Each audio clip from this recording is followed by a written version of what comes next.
Siapa yang tidak mengenal Persebaya? Persebaya adalah sebuah klub sepak bola profesional Indonesia yang berbasis di Surabaya yang berdiri pada tahun 18 Juni 1927 dengan nama asalnya adalah Surabaya Indies Football Bond atau yang disingkat dengan SIFB, dan sudah malang melintang di kancah sepak bola Indonesia. Persebaya Surabaya juga sempat mengubah namanya menjadi Persebaya 1927. Sempat dibekukan oleh PSSI dan disarankan oleh PSSI sebagai anggota di Kongres Tahunan PSSI Bandung pada tanggal 8 Januari 2017. Persebaya juga memiliki julukan seperti klub-klub yang lainnya. Nama julukannya adalah Bajul Ijo atau Green Force. Persebaya memiliki stadion yang bernama Gelora Bung Tomo yang berkapasitas 5.000 penonton. Pemilik Persebaya adalah PT Persebaya Indonesia. Sejarah Persebaya. Persebaya didirikan oleh M. Pamoji pada tanggal 18 Juni 1927. Pada awalnya, berdirinya Persebaya bernama Surabaya East Saints Football Bond atau yang disingkat dengan SIFB. Pada saat itu, di Surabaya juga ada klub bernama Surabaya Football Bond atau yang disingkat dengan SIFB. Bonden atau klub ini berdiri pada tahun 1910 dan pemainnya adalah orang Belanda yang ada di Surabaya. Ketika Belanda kalah dari Jepang pada tahun 1942, prestasi SIFB yang hampir semuanya pemain adalah pemain pribumi dan sebagian kecil keturunan Tionghoa melejit dan kembali mencapai final sebelum dikalahkan oleh Persis Solo.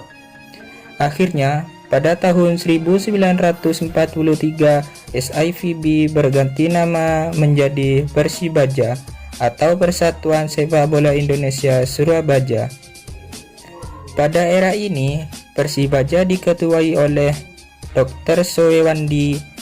Kala itu Persibaya berhasil meraih gelar juara pada tahun 1951 dan tahun 1952. Pada tahun 1959, nama Persibaya diubah menjadi Persebaya atau Persatuan Sepak Bola Surabaya. Pada era perserikatan ini, prestasi Persebaya juga istimewa. Persebaya adalah salah satu raksasa perserikatan selain PSMS Medan, PSM Makassar, Persib Bandung maupun Persija Jakarta. Dua kali Persebaya menjadi kampiun pada tahun 1978 dan 1988 dan 5 kali menduduki peringkat kedua pada tahun 1965, 1971, 1973, 1987, dan 1990. Prestasi gemilang terus terjaga ketika PSSI menyatukan klub perserikatan dengan Galatama dalam kompetisi profesional bertajuk Liga Indonesia. Sejak 1994, Persebaya merebut gelar juara Liga Indonesia pada tahun 1996, 1997. Bahkan, Persebaya berhasil mencetak sejarah sebagai tim pertama yang 2 kali menjadi juara Liga Indonesia. Ketika pada tahun 2004, Green Force kembali merebut gelar juara. Kendati berpredikat sebagai tim klasik syarat gelar juara, Green Force juga sempat merasakan pahitnya terdegradasi pada tahun 2002 lalu. Pil pahit yang langsung ditebus dengan gelar-gelar juara Divisi 1 dan Divisi Utama pada 2 musimnya selanjutnya. Supporter Persebaya. Bonek yang merupakan akronim dari Bondo Nekat adalah pendukung Persebaya. Loyalitas dan totalitas Bonek dalam mendukung Persebaya sudah tidak diragukan lagi. Bonek yang dikoordinasi oleh Jawa Pos pada saat mendampingi Persebaya away ke Jakarta di tahun 1988 merupakan pionir tradisi away days di Indonesia saat ini. Selain itu, kesetiaan Bonek pada Persebaya tak lekang oleh waktu. Kontroversi. Dalam perjalanannya, Persebaya beberapa kali mengalami kejadian kontroversial. Saat menjuari kompetisi keperserikatan pada tahun 1988, Persebaya pernah memainkan pertandingan yang terkenal dengan istilah sepak bola gajah.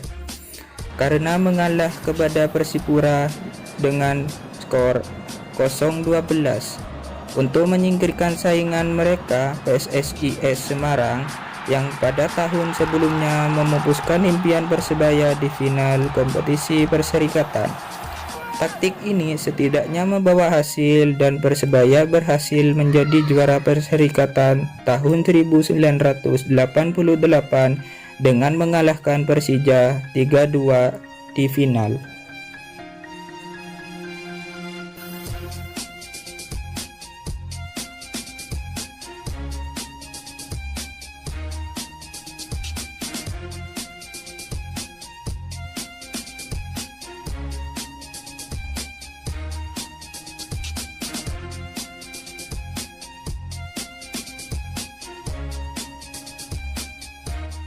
Pada Liga Indonesia 2002, Persebaya melakukan aksi mogok tanding saat menghadapi PKT Bontang dan diskors pengurangan nilai. Kejadian tersebut menjadi salah satu penyebab terdegradasinya Persebaya ke Divisi 1. 3 tahun kemudian atau tahun 2005, Persebaya menggemparkan publik sepak bola nasional saat mengundurkan diri pada babak 8 besar sehingga memupuskan harapan PSIS Semarang dan PSM Makassar untuk lolos ke final. Atas kejadian tersebut, Persebaya diskors selama 16 bulan, tidak boleh mengikuti kompetisi Liga Indonesia. Namun, skorsing diubah direvisi menjadi hukuman degradasi ke Divisi 1 Liga Indonesia. Dualisme. Pada musim 2009-2010 merupakan awal mula dualisme Persebaya Surabaya.